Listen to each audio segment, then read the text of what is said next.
मंडळी, आज सकाळी उठल्यानंतर खूप आनंद झाला. त्याचं एकच कारण होतं, ते म्हणजे दारामध्ये उभी असलेली राणी.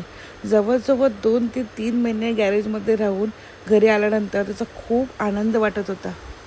आनंद वाटण्याचं एकच कारण होतं, कारण ही माझी सर्वात लकी गाडी होती आणि कुठलंही शुभकार्य करायचं असलं तर मी हीच गाडी वापरते. रात्री पाऊस पडून गेल्यामुळं वातावरण खूप छान झालं होतं. एक सहज फेरफटका मारला आणि माझं अचानकच लक्ष गेलं ते गावावरून आणलेल्या फणसाकडे. रोज पायानं दाबून दाबून फणस पिकला की नाही बघून कंटाळले होते. शेवटी आज विचार केला, पक्का त्याला कापूनच खाणार. शेवटी एक दिवस थांबावं म्हटलं आणि विषय सोडला. राणी घरी आली होती याच्या आनंदामध्ये एक राणीसोबत फेरफटका मारायचं ठरवलं आणि मस्तपैकी तयार होऊन राणीसोबत फेरफटका मारायला निघाले.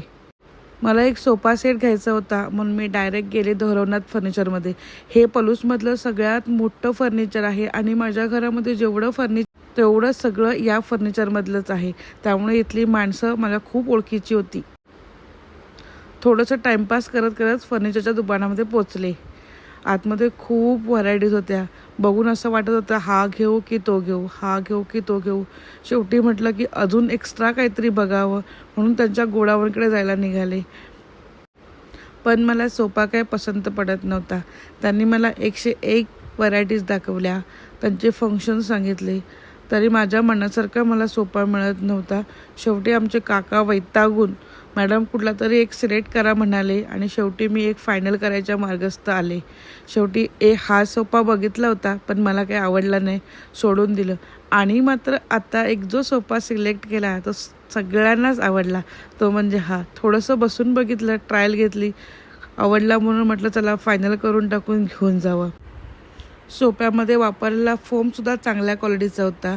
त्यानंतर बसल्यानंतर मला खूप कम्फर्ट वाटलं आणि माझ्या घरामध्ये शोभेल असा सुद्धा होता. म्हणून ह्यालाच मी फायनल केलं आणि म्हटलं ह्याला घेऊन जाऊया. त्याने सजेस्ट केलेला कलर ब्ल्यू होता, पण माझ्या घरात सोनू छोटी असल्याकारणानं मी माझा हाच कलर सिलेक्ट केला आणि तो फायनल करून मोकळी झाली. नंतर आम्ही निघालो बॉम्बे स्टील. बॉम्बे स्टीलसुद्धा पलूसमधलं खूप मोठं दुकान आहे भांड्याचं, जिथे की मी कायमस्वरूपी भांडी घेते. परंतु दुकानामधली एवढी गर्दी बघितली आणि म्हटलं की नंतर यावं. तेवढंच दुपारची वेळ असल्याकारणानं ऊनसुद्धा खूप लागत होतं. मग दुकान बाहेरूनच बघितलं आणि माझ्या घराकडे निघाले, कारण की ऊन खूप होतं आणि मला कंटाळासुद्धा आला होता. वाढत्या प्रदूषणामुळे खूपच उष्णतेवर सुद्धा परिणाम झाला आहे.